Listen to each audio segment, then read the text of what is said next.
আজ আমাদের বিধানসভা নির্বাচনে কাউন্টিং শুরু হওয়ার মাঝখানে যখন আমরা দেখলাম বিজেপির অনেক প্রার্থী আমাদের তৃণমূল কংগ্রেসের প্রার্থী থেকে এগিয়ে আছে, ঠিক সেই সময় বিজেপির তরফ থেকে একটা দল আসলো গেরুয়া আবির আমাকে পড়াবে বলে।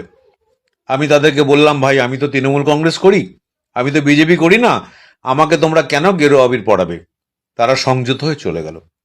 আরেক টিম এলো, তারা সরাসরি আমাকে পেল না, আমার স্ত্রী এবং নাবালিকা কন্যার সামনে খিস্তি খামারি নোংরা ভাষা প্রয়োগ করে গেল, আমাকে গুলি করে মারবে, আমার স্ত্রীকে বিধবা করবে, এইভাবে চলে গেল।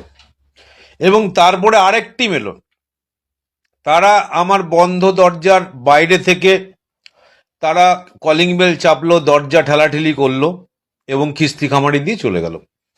এবং ফোনে অনবরত বিভিন্ন জায়গা থেকে ফোন আসে, ফোনে অনবরত আমাকে খিস্তি খানামি, মারার হুমকি ইত্যাদি নানান কিছু দিয়ে যাচ্ছে, আমাকে ঘর থেকে বেরোতে বারণ করে যাচ্ছে।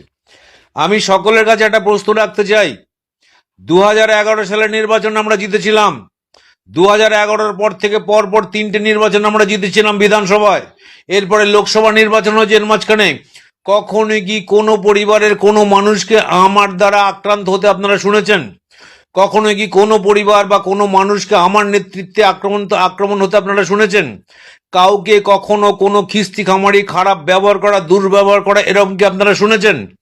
তবে কেন শুধুমাত্র ক্ষমতা এসছে, শুধুমাত্র নির্বাচনের ফলাফল বেরিয়েছে, বিজেপি এগিয়ে গেছে, তার মধ্যে এত উদ্ধত্ত, আমার পরিবারের প্রতি এত আক্রমণ, আমাকে এরকম থ্রেট দেওয়া কেন?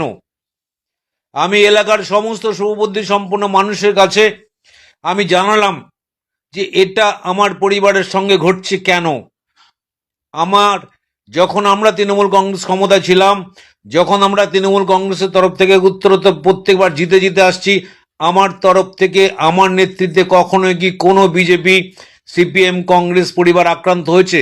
আমার মুখ থেকে কি কেউ কখনো কোনো খিস্তি খারাপি শুনেছে? আজকে আমার পরিবার ঘরে রয়েছে, তারা কান্না করছে, ঘর থেকে বেরোতে আতঙ্কিত হচ্ছে, আমার মেয়ে টিউশনে যেতে আতঙ্কিত হচ্ছে, আমার স্ত্রী বাইরে আমাকে পাঠাতে আতঙ্কিত হচ্ছে। আমি এলাকার সমস্ত শুভবুদ্ধি সম্পন্ন মানুষের কাছে এই বিচারটা দিলাম, আপনারা ভাববেন।